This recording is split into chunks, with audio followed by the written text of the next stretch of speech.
Tome su lugar, por favor, y vamos a ir al tema de hoy. El tema de hoy es conocidos por el fruto.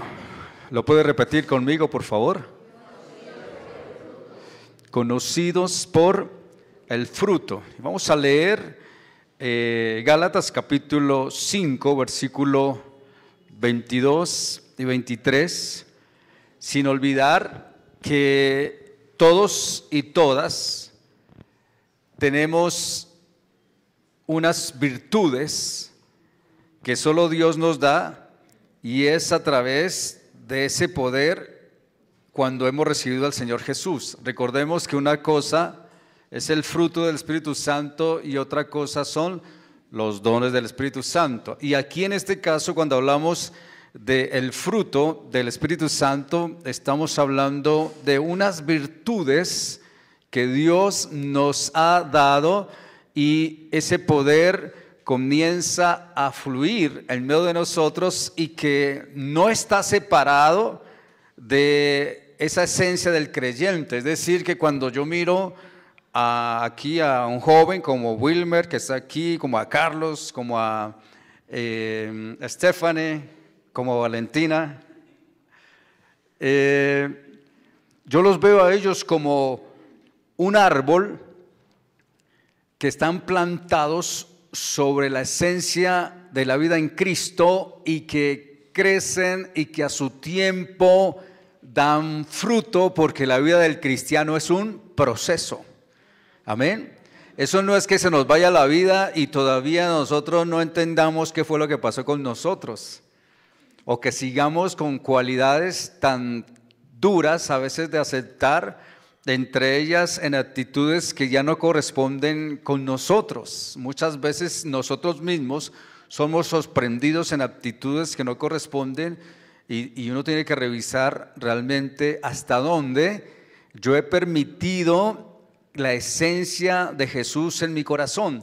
Y en Gálatas 5:22 vamos a mirar cuántos resultados de este fruto son, y también lo que significa cada uno. Dice: mas el fruto del Espíritu es amor, gozo, paz, paciencia, benignidad, bondad, fe, mansedumbre y templanza. Dice: contra tales cosas, ¿qué dice? No hay ley.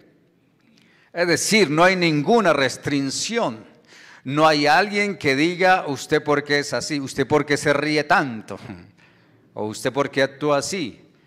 Cuando nosotros nos hemos convertido al Señor y hemos nacido de nuevo, por lo regular nos preguntan que hemos cambiado, y que hay cosas que en realidad hemos cambiado. Sin embargo, no se nos olvide lo siguiente: la Biblia dice que nosotros, separados del Señor, nada podemos hacer. Precisamente Juan el apóstol dijo en el capítulo 3 del versículo 34 lo siguiente. Ya luego vamos a mirar cada uno de estos pasajes. Juan 3:34 dice la palabra del Señor así. Juan 3:34 es uno de los textos que nos habla acerca de para qué nos ayuda y de qué sirve también lo que el Señor nos ha regalado. Dice la palabra: porque el que Dios envió, las palabras de Dios habla, pues Dios no da el Espíritu por medida. Eso es más o menos como cuando venimos a este lugar, no se nos olvida traer una pierna y no se nos olvida traer un brazo. ¿Sabe por qué? Porque todo está unido. Siempre he hecho una broma de decir: ¿qué tal que mi pie derecho me diga, me da permiso de ir allí arriba y ahorita vengo? Entonces yo me quedo, entonces el pie se va. No, no se puede. Aquí el apóstol Juan nos habla acerca de lo que el Espíritu Santo ha venido sobre nosotros, y no viene a cuentagotas, viene completo. Hay una esencia de la persona de nuestro Señor Jesucristo, Y debemos entender lo siguiente: Dios no viene por porciones. Hay personas que piensan que Dios viene por porciones. Dios no viene por porciones. Es decir, si yo sé que tengo una cualidad negativa en mi vida y sé que el Señor vino a mi vida, entonces algo empezó a generarse dentro de mí y yo no siempre tengo que sacar la excusa para siempre decir es que el diablo me tienta o es que tengo una incapacidad de hacer las cosas porque realmente no puedo. Yo les he dicho a mis amados aquí presentes que hay cosas de nosotros que Dios nos dio. Por ejemplo, Dios nos dio temperamento, Dios nos dio carácter y Dios nos dio talentos. Y aparte de eso, nos dio los dones del Espíritu Santo y aparte de eso, nos dio el fruto. Es decir, que tras de que nosotros hagamos cosas que agradan a Dios, dentro de nosotros comienzan a gestarse también otras cosas que van dando una medida completa. Dice en Mateo 7:17 acerca del tema de hoy: así todo buen árbol, ¿qué hace? Da buenos frutos. ¿Qué es eso que el creyente todavía esté actuando de manera que no corresponde? Y lo bueno es que muchas veces, como dice un dicho popular, que cuando las excusas aparecieron, todo el mundo quedó bien. Entonces, así como cuando Eva pecó y Dios le preguntó a Adán: Adán, ¿qué pasó? Entonces Adán dijo: no, fue que la mujer que usted me dio. Y le preguntaron a Eva: ¿y qué pasó, Eva? No, es que la serpiente terrible. Y a la serpiente le preguntaron también, y ella: no, yo no sé si estaba haciendo mi trabajo. Porque ¿sabe cuál es el trabajo de Satanás? El trabajo de Satanás es matar, robar y destruir. Todo buen árbol da buenos frutos, pero el árbol malo da frutos malos. Por eso hay que revisar en nuestra vida si nosotros realmente estamos dando fruto y qué tipo de fruto estamos dando, porque nosotros somos conocidos por el fruto. En Juan 14:15 dice la palabra: si me amáis, guardad mis mandamientos. Principios en nuestra vida espiritual tienen que ver que cuando Dios nos da una orden, que nosotros aprendamos a recibirlas y conforme a esas instrucciones comencemos a obrar. No se me distraiga, por favor. La Biblia dice, y lo vamos a leer porque vamos a empezar con ese fruto del Espíritu Santo, que el primero se llama ¿cómo? Amor. Entonces vamos a ir a esa virtud que viene de Dios. Escuche bien esto, ¿viene de dónde? De Dios. Nosotros sí amamos, pero amamos, ¿sabe cómo? Emocionalmente, físicamente. Nosotros somos emocionales y afectivamente nosotros nos podemos involucrar y a eso le llamamos amor. Pero la Biblia, cuando habla de amor, habla de un afecto de buena voluntad. Habla de una habilidad de amar por encima de cualquier circunstancia y por encima de cualquier situación natural. En este caso, por ejemplo, 1 Corintios 13:4, acerca del amor, mire lo que dice: el amor es sufrido, es benigno, no tiene envidia, no es jactancioso, no se envanece. Esto trasciende a entender que el amor de Dios no es sentimental y trasciende también que cuando nosotros decimos amar, no es de pronto pensar que son por los afectos. Nosotros sabemos que por lo regular le decimos a la esposa o en la relación que tenemos con la persona que estamos conquistando, le decimos mi vida, mi amor, ¿qué haría yo sin ti? Cuando uno escucha las canciones, ustedes escuchan canciones y dicen, yo te traigo Júpiter, te traigo la luna, y algunas dicen, tráigala. Y después de que ya todo está consumido, dice, usted no me dijo que me va a traer la luna. Ay, ubícate. Porque ¿qué? Son solo palabras que surgen de las emociones. Recordemos que nosotros instintivamente somos emocionales. El Señor, cuando nos habla de su amor, nos habla de condición, no de condiciones, sino que el amor de Dios es sufrido. Los que amamos a Dios vamos a sufrir, pero no se trata de un sufrimiento porque ya nos tocó, no. Es un amor de saber que la Biblia dice es benigno, es decir, nosotros estamos apuntados a hacer buenas obras, estamos apuntados a no sentir envidia de cosas que a veces ocurren afuera de nosotros, y también habla de no ser jactanciosos, es decir, que porque ya yo sé que Dios me ama, gracias a Dios que Dios me ama, me ama más que a usted, es decir, no nos volvemos orgullosos, ni muchas veces habla de envanecerse, es decir, que el ser cristiano, que no nos ocurra como hoy está pasando, que pareciera una moda, y esa moda, no todos somos cristianos, hacemos lo que queremos y todos somos cristianos, lo importante es que todos somos cristianos. En la historia de la palabra del Señor hay ricas bendiciones, pero ¿sabe cuál es el problema? La tibieza espiritual. Porque no aprovechamos la esencia de lo que es. Por eso cuando hablamos del fruto del Espíritu Santo y estamos diciendo el amor, recuerde algo, Dios nos amó, y el amor de Dios dice, porque de tal manera amó Dios al mundo. Por eso es que nosotros también cuando decimos voy a amar a Dios, y sé que cuando lo hago, porque la esencia del amor va dirigida hacia Él, y soy consciente de la realidad que ahora viene sobre mi vida. También la segunda palabra que decimos es gozo. ¿Cuántos tienen gozo en el Señor?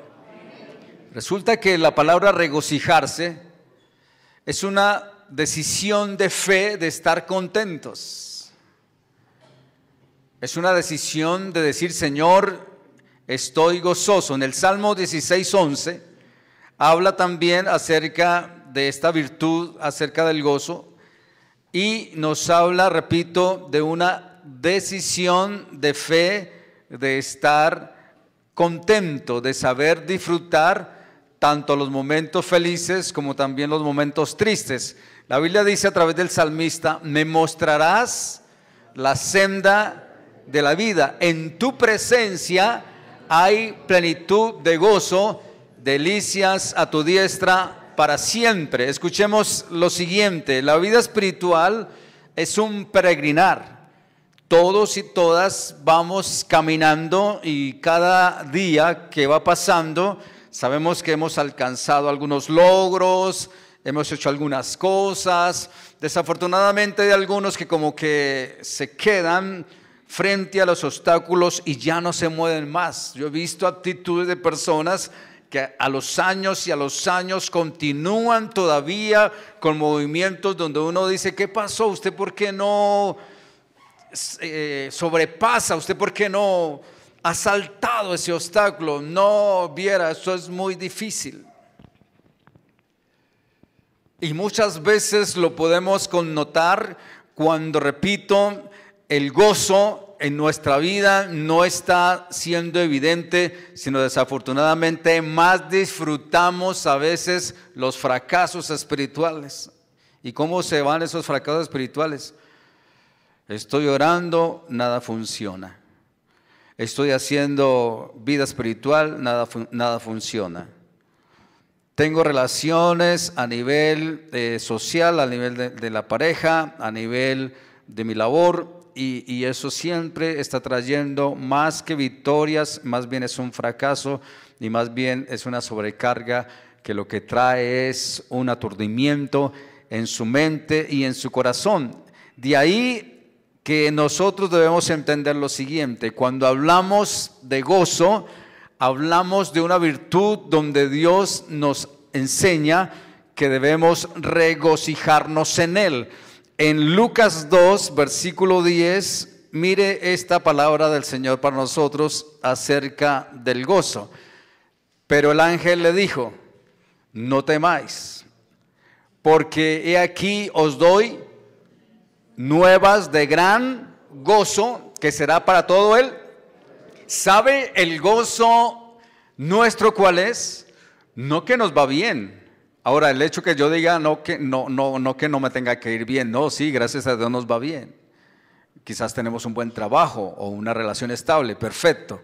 Pero aquí se trata de el gozo de las nuevas de salvación. Es decir, nosotros estamos felices porque el Señor Jesús, quien murió en la cruz, ahora Él ha venido a habitar en mi corazón y por esa causa hay gozo en mi vida, porque Él no solamente me ayudará a trascender o a saltar obstáculos, sino me dará luz y guía para saber moverme en medio de todas las situaciones. Aquí la Biblia dice que el ángel le dijo, no temáis, porque aquí os doy nuevas de gran gozo, que será no solamente para una persona, es para todo aquel que crea.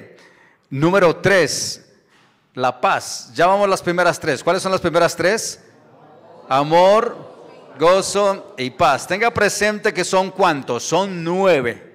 ¿Estamos? Son 9. Pero aquí algo importante. Las 3 primeras, amor, gozo y paz, estas asegúrese de que tengo una relación con Dios. Tengo una relación con Dios. Es decir, Dios sabe que yo le amo. Dios sabe que en mi corazón hay gozo independientemente de lo que pueda pasar. Repito, Dios no es emocional en el sentido de su amor. Dios es comprometido. Y por eso cuando Él dice que nos amó de todo corazón, y no solamente eso, sino que también nos dice que tanto el gozo como la paz es algo que yo tengo que tener en claro en mi vida. ¿Para qué? Para saber que yo también estoy correspondiéndole a Dios. Es decir, que estoy dirigiendo mi amor, mi gozo y mi paz a Dios por lo que Él es, no por lo que Él me da, porque hay algunos que se confunden y dicen, si Dios, si tú me dieras esto, yo también te daría, pero como tú me das, yo no te doy nada. Eso no es un buen negocio. Cuando hablamos de paz, hablamos de un bienestar, hablamos de que algo estaba en conflicto, y aquí la paz no se trata de que, repito, todo esté bien en algo personal, sino que se trata de que antiguamente en mi corazón había una crisis de fe, en mi corazón había un conflicto de pecado, en mi vida interior había un resultante más que me llevaba a otras actitudes, menos a tener un descanso dentro de mi corazón. Hay personas que incluso he conocido que no pueden dormir, porque el afán, la angustia, la desesperación constantemente están encima de estas personas y no pueden dormir. Aún creyentes que he conocido que tienen que tomar pastas para dormir. ¡Ay, la pastilla para dormir! Porque es que no puedo dormir. ¿Y a qué se debe esto?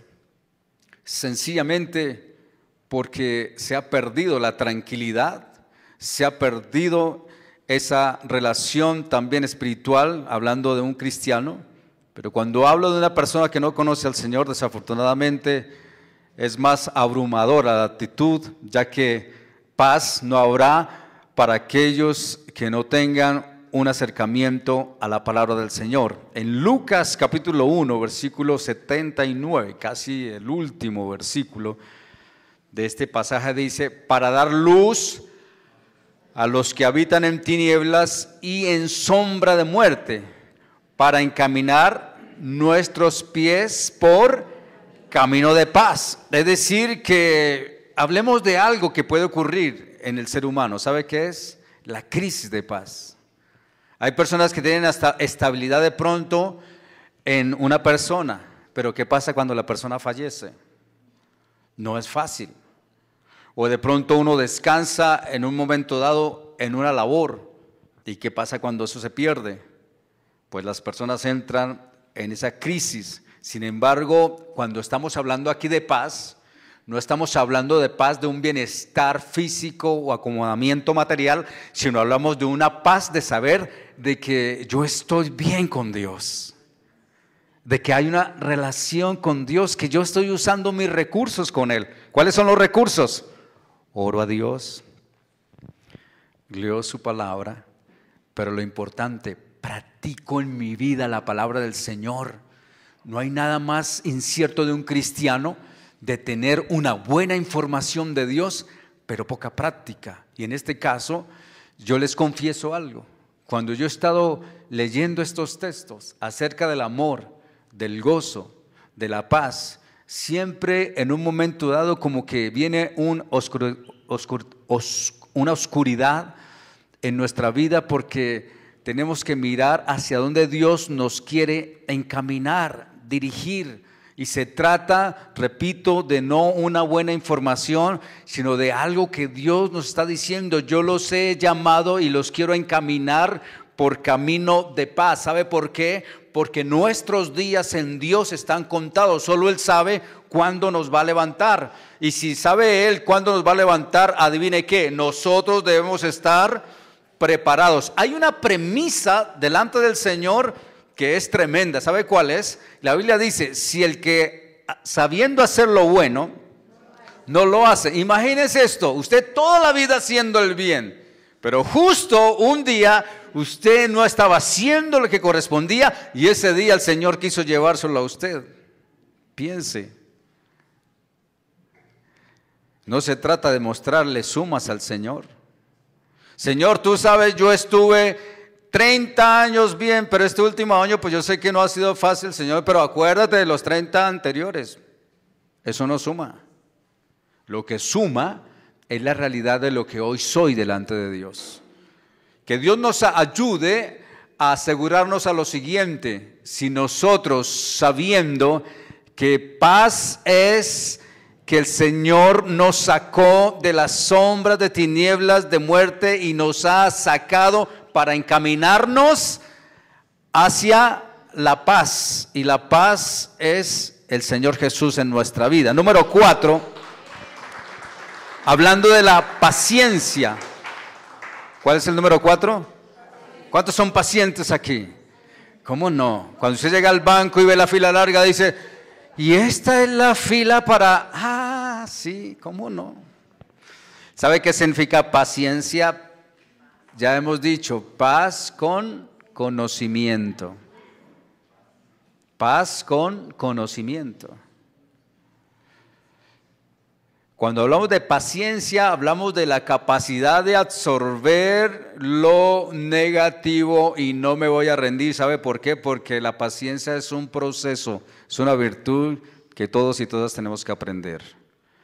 Segunda de Tesalonicenses 3:5, vamos a ir con la palabra y vamos a mirar lo que significa la paciencia. Y el Señor encamine, ¿se acuerda cuando dijo que encaminara qué en la palabra paz? Nuestros pies, es decir, que sabernos mover. Y luego dice, el Señor encamine, otra vez habla de pies, pero no de los pies físicos, sino de los pies del corazón. Y el Señor encamine vuestros corazones, ¿a dónde? Al amor de Dios y a la paciencia de Cristo. Es decir, tenemos un modelo que se llama la persona de nuestro Señor Jesucristo, porque fue paciente. Aprendan de mí que soy manso y humilde de corazón. Cuidado con decir manso, pero no menso, porque la Biblia no dice eso. Hay algunos que dicen, sí, ahí dice, ahí dice, ahí dice. No dice. La palabra dice es que nos encamine a la paciencia de Cristo.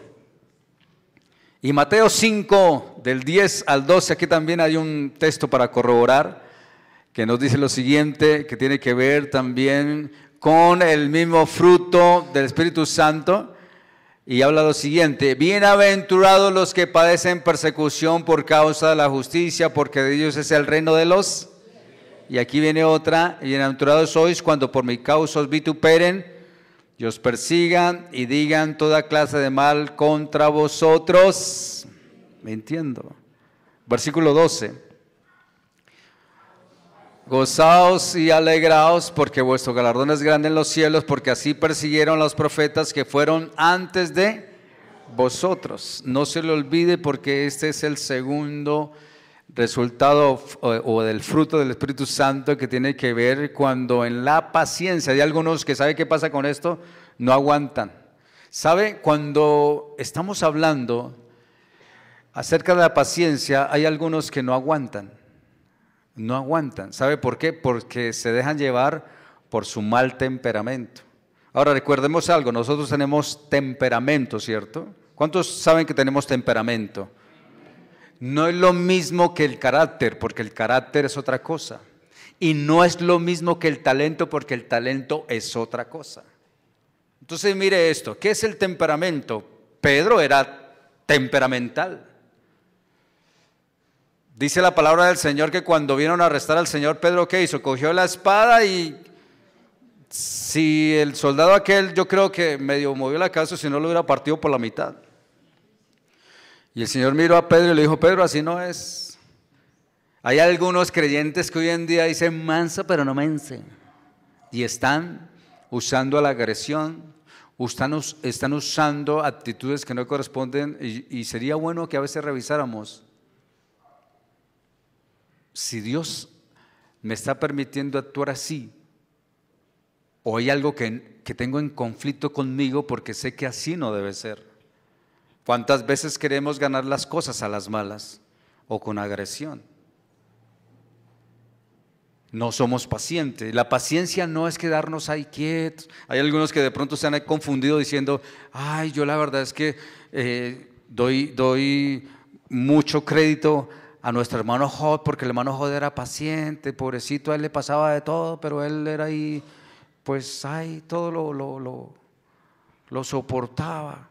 No, Job era así paciente, pero ¿sabe quién era Job?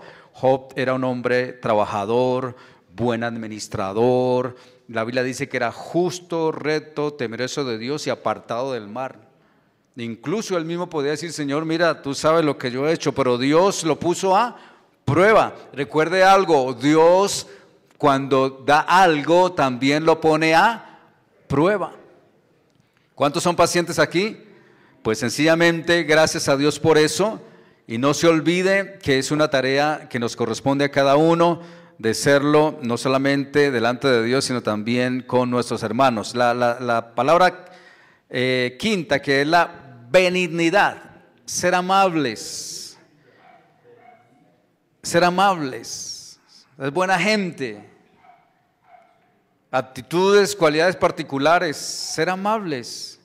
¿Sabía usted que ser benigno es ser íntegro?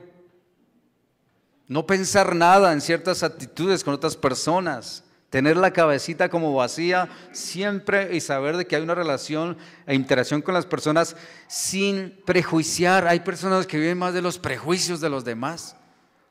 Hay personas que hasta lo han llamado, venga, hey, hermano, venga. X persona, usted sí ha visto esa persona, o esa persona, Dios mío.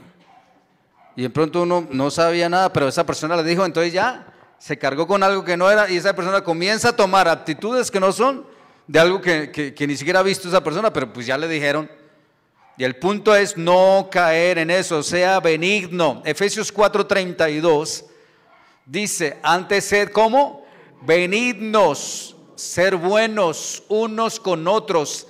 La palabra misericordiosos, perdonándoos unos a otros, como Dios también nos perdonó a vosotros en Cristo. Generalmente cuando tocamos estos temas, que son fibras que están en nuestro corazón, es delicado, pero ojalá, a donde quiero apuntar es a lo siguiente: ¿por qué siempre estaré pensando de alguien algo negativo y no darle la oportunidad para que la persona sienta que puede cambiar y que sea libre sobre eso?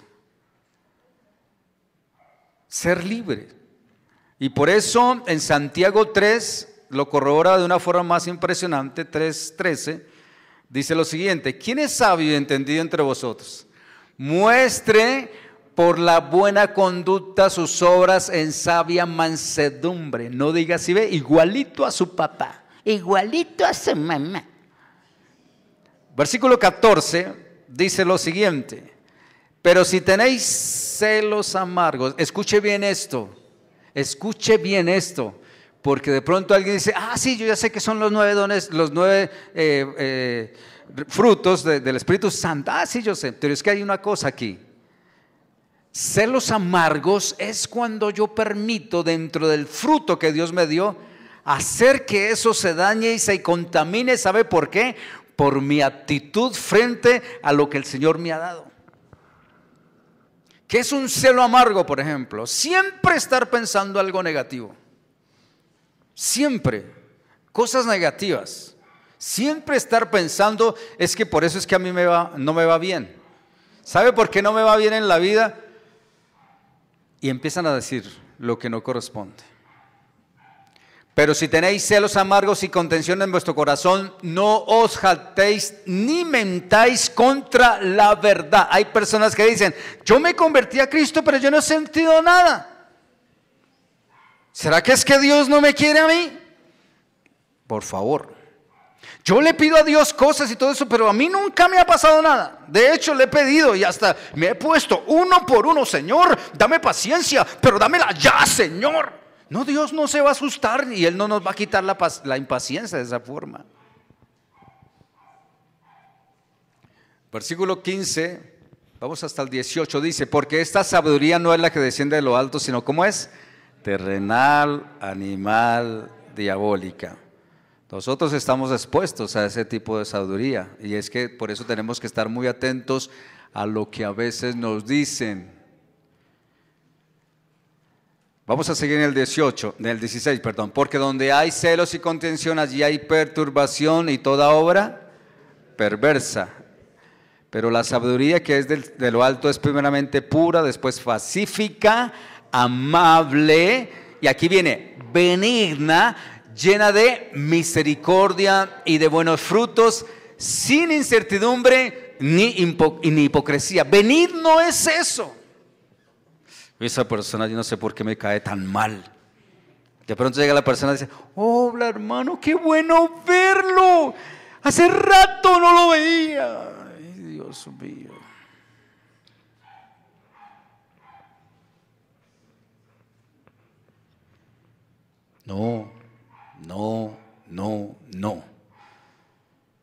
No porque lo que uno siembra, ¿a cuánto les gusta que les mientan aquí? A mí no me gusta. Pero si nosotros atentamos contra la verdad, algo va a pasar. El versículo 18 dice, y el fruto de justicia se siembra en paz para aquellos que hacen la paz. Número 6, bondad. La bondad tiene que ver muy significativamente con rectitud de corazón. Es decir, yo quiero hacer el bien para otras personas. Quiero hacer el bien para otras personas. Hoy en día ustedes saben que hay oleadas de situaciones, a veces hay historias duras de personas, hay otras que uno no sabe, pero la Biblia dice, al que te pida, independientemente, usted sencillamente dé. Usted no se ponga a cuestionar, usted no se ponga a decir cosas que no son. Ay, ¿qué tal que yo le dé y que de esto y lo otro? No, usted solamente, la Biblia dice, sea bondadoso de corazón. Vamos a pasar al punto número 7 y es la fe. Pero escucha bien esto. ¿Cuáles fueron las 3 primeras? Amor, gozo, paz. ¿Y eso a quién va dirigido? ¿A quién? A Dios, porque Él nos lo dio. Es decir, eso es mi base de saber de que yo amo a Dios y que yo sé que Él me ama. Y también cuando hay gozo, el gozo de mi vida, eres tú, Señor, y Él me da paz. ¿Por qué? Porque Él me sacó de la luz, de las tinieblas a la luz. Y las otras 3 que se llaman paciencia, benignidad y bondad, ¿sabe con qué tiene que ver? Con las relaciones que tenemos con las personas. No se le olvide. Número 7, fe. Fe. ¿Cuántos tienen fe aquí? Hay un texto que el Señor hace muchos años me regaló y prácticamente es como la banderita que siempre he llevado en mi vida. Primera de Timoteo 6:12. ¿Sabe qué dice? Pelea la buena batalla de la fe, echa mano de la vida eterna. ¿Se dice así? Pelea la buena batalla de la fe, echa mano de la vida eterna, a la cual asimismo fuiste llamado, habiendo hecho la buena profesión delante de muchos testigos. ¿Sabe qué es fe? Fe es ser fiel al propósito de confiar en la persona de nuestro Señor Jesucristo, que sé que Él está obrando en mi vida. Fe tiene que ver con mi propia honestidad delante del Señor y es una virtud de confianza donde no se trata de que en la razón lo entiendo todo, no, creo en lo sobrenatural en mi vida. Creo que Dios me puede sanar, creo que Dios me puede levantar, creo que Dios me puede transformar, creo que Dios me llamó con un propósito y lo que Dios me dio, eso va a ser en mi vida. Creo que Él me dijo a mí, lo que he comenzado en tu vida, lo voy a terminar. No es algo físico. Hay personas que a veces se endurecen de pensar que Dios está interesado en nosotros con algo físico. Algunos dicen, Señor, tú me dijiste en la palabra que me vas a adelgazar. No, eso no tiene nada que ver con eso. No caigamos en actitudes como estas. Hay personas que entran en un sentimiento espiritual pensando que es que Dios nos va a suplir ciertas cosas materiales, pero no. Aquí lo importante es el 100% que Dios quiere trabajar en nuestra vida espiritual y es adentro de nosotros cuando se trata, repito, de una virtud espiritual que Dios quiere con nosotros. Número 8. Mansedumbre. ¿Cuál es el número 8? Recuerde, mansos, pero ¿qué?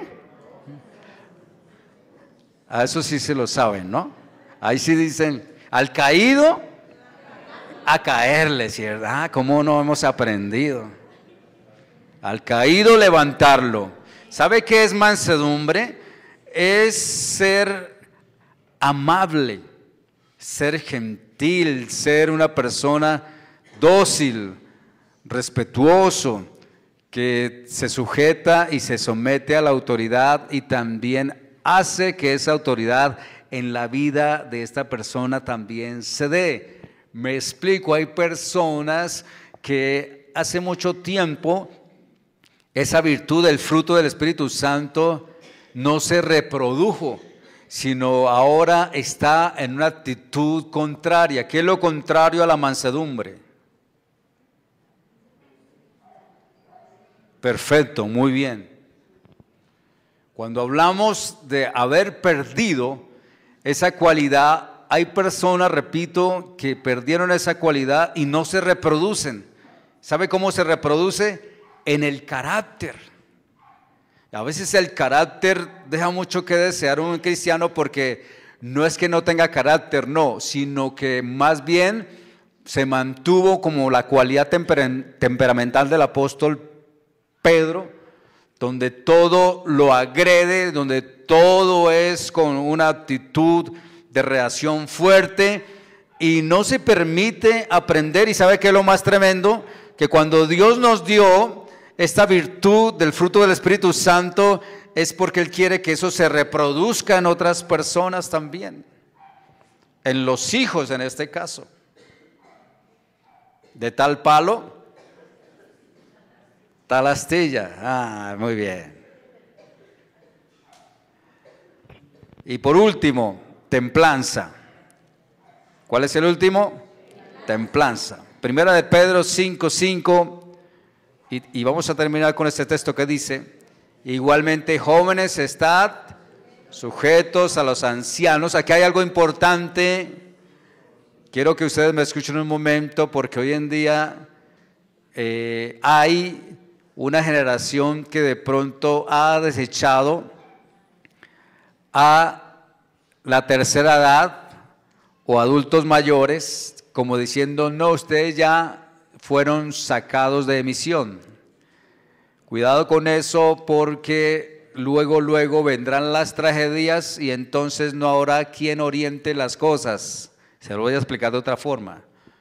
En Europa ha habido una crisis de todo índole cuando algunos hijos dijeron, no, es que tener al papá y la mamá aquí en la casa, eso mejor llevémoslo para un centro geriátrico, porque allá van a estar bien, van a estar acompañados, etcétera, etcétera.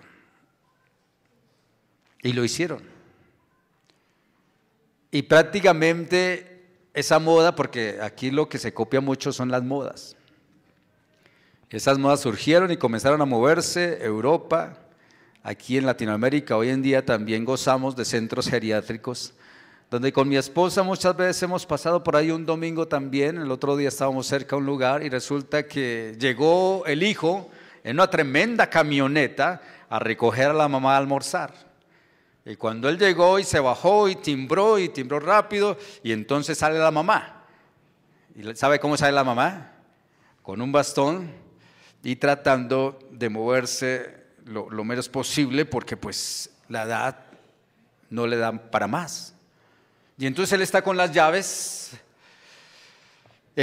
¿no? Como hoy en día, los muchachos y la juventud y la madurez actual también, ¿no? Con esas carreras, bueno, pero y apenas le grita, mamá, por favor, mamá. Por favor, mamá. Y la pobre mamá ya, pues, ni siquiera le contesta porque ni alientos tiene para eso. Amados y amadas, les digo hoy algo. Cuando hablamos, y esta palabra hacia los jóvenes, dice, estad sujetos a los ancianos, no cortemos esos ganchos que es posible que un día nos lleven a buen puerto, porque hay algunos que piensan que nunca van a envejecer o nunca van a llegar a quemar ciertas etapas. ¿Sabía usted que las etapas más efímeras que pasan tienen que ver con la juventud? Y tristemente aquí hay algo tan duro que es cuando los jóvenes que no tenían proyectado muy cercano un matrimonio o tener hijos, y cuando pasa eso, de verdad que viene una madurez casi a las malas, sorteando etapas y momentos que no se querían, todo porque se tomaron malas decisiones. Y una mala decisión de un joven, de un adulto hoy promediando entre los 30 a los 40 años, habla acerca de estar sumisos los unos a los otros. Es decir, esa templanza significa tener dominio propio y no olvidar los consejos de aquellos que ya hemos quemado algunas etapas y que no las cortemos, porque tarde o temprano vamos a tener que llegar allá si es que Dios lo permite. Hoy en día hay algunos jóvenes que dicen, yo a lo sumo llegaré a los 35 años y ya después de los 35 años ya me puedo morir. Lo dicen.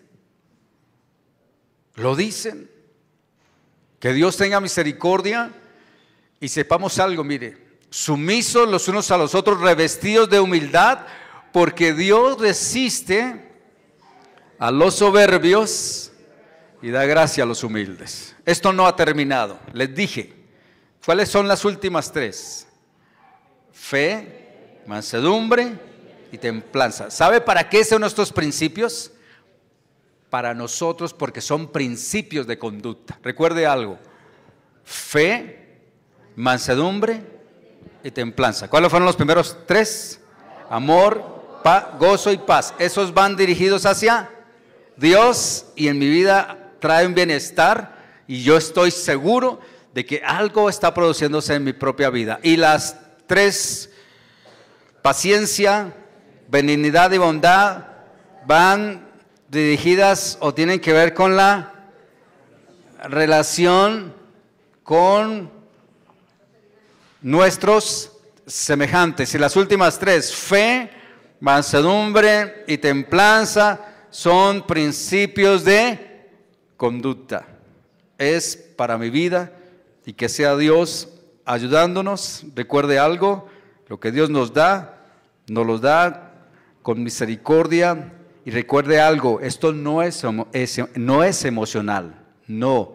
Son ciertas doctrinas de comportamiento que tiene que ver cuando nos damos a conocer por medio del fruto del Espíritu Santo. Vámonos en pies, por favor. Vamos a orar y darle gracias a Dios por lo que nos ha regalado. Amén. Usted tiene que también, junto conmigo, orar acerca de que Dios nos ayude con nuestro temperamento, nuestro carácter, nuestros talentos, que nos ayude con esos dones del Espíritu Santo y también hoy con el fruto del Espíritu Santo. Es decir, que ellos se adhieren a nosotros y nos fortalecen, nos ayudan. Vamos a orar. Señor, te damos muchas gracias en esta hora por tu palabra, Padre Celestial. Te pedimos tu bendición, Dios mío, ahora que vamos a salir de este lugar. Que sea tu Santo Espíritu dándonos entendimiento, Señor, y también en esta hora oramos por aquellas personas que a la distancia escuchan tu palabra, que seas tú alcanzándolos también, como lo haces con nosotros, Señor. Ayúdanos, Padre Celestial, y danos entendimiento, como dijo el apóstol Santiago, sabiduría de lo alto, para entender correctamente esos principios absolutos de la verdad. Te damos gracias en esta mañana, Señor, y pedimos tu bendición del Padre, del Hijo y tu Santo Espíritu. Amén. Gracias, Señor.